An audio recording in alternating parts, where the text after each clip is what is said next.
नमस्कार।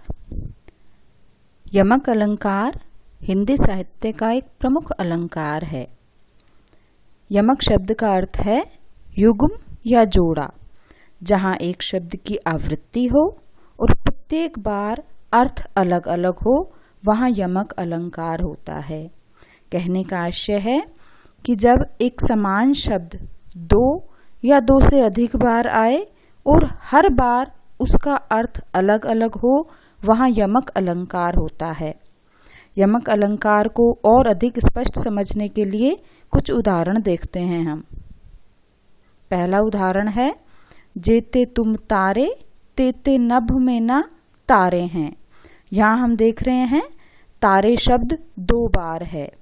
जेते तुम तारे अर्थात जितने लोगों को तुमने तारा है, जितने लोगों का तुमने उद्धार किया है। तेते नभ में ना तारे हैं, उतने तो आकाश में तारे भी नहीं हैं। पहला तारे शब्द तारना, उद्धार करना, और दूसरा तारे शब्द आकाश के सामान्य तारे के लिए आया है। यहाँ ये पंक्ति गंगा नदी के लिए आई है कि जितने लोगों का तुमने उद्धार किया है, उतने तो आकाश में तारे भी नहीं हैं।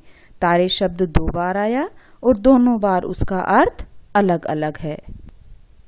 दूसरे उदाहरण में भी हम देख रहे हैं, कनक शब्द दो बार आया है। कनक कनक ते सौगुनी मादकता अधिकाय, या खाए बौराए जग वा पाए बौराए। यहाँ कनक शब्द दो बार है, परंतु पहला कनक शब्द स्वर्ण से आशय है और दूसरा कनक शब्द धतूरे का अर्थ देता है। पूरी पंक्ति का अर्थ देखें हम कि स्वर्ण में धतूरे की अपेक्षा 100 गुना अधिक मादकता है, 100 गुना अधिक नशा है।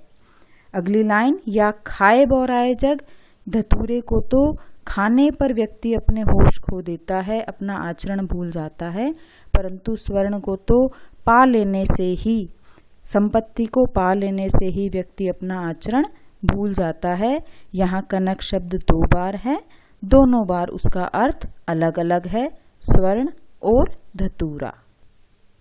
अगला उदाहरण हम देखते हैं, तेरी बरछीने हैं खलन के। यहाँ हम देख रहे हैं बरछीने शब्द दो बार है। तेरी बरछीने हैं खलन के।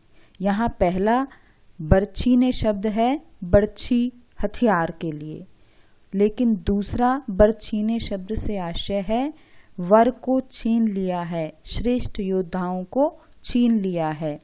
यहाँ बरछीने शब्द दो बार आया, दोनों बार उसका अर्थ अलग अलग है। यहाँ यमक अलंकार है। अगला उदाहरण है, 3 बेर खाती थी वे 3 बेर खाती है। यहाँ हम देख रहे हैं बेर शब्द दो बार है। पहला है 3 बेर खाती थी। यहाँ बेर से आशय बेर फल से है, परंतु दूसरा बेर बार, 3 बार खाती थी, 3 समय खाती थी। यहाँ बेर शब्द दो बार देखा और दोनों बार उसका अर्थ अलग अलग है, अतः यहाँ पर यमक अलंकार है। अगला उदाहरण है, काली घटा का घमंड घटा। यहाँ दो बार आया है। पहला घटा से आशय है आसमान में छाने वाली काली घटा, परंतु दूसरा घटा से आशय है कम होना। पहला काली घटा का घमंड घटा अर्थात आसमान में छाने वाली घटाओं का घमंड कम हो गया। यहाँ हम सभी उदाहरण में देख रहे थे कि कोई शब्द दो बार आया है, दो से अधिक बार भी आया हो सकता है, लेकिन हर बार उन शब्दों का अर्थ अलग अलग होगा। और जब ऐसी स्थिति होती है, समान शब्द की आवृत्ति हो और प्रत्येक बार अर्थ भिन्न हो, वहाँ यमक अलंकार होता है।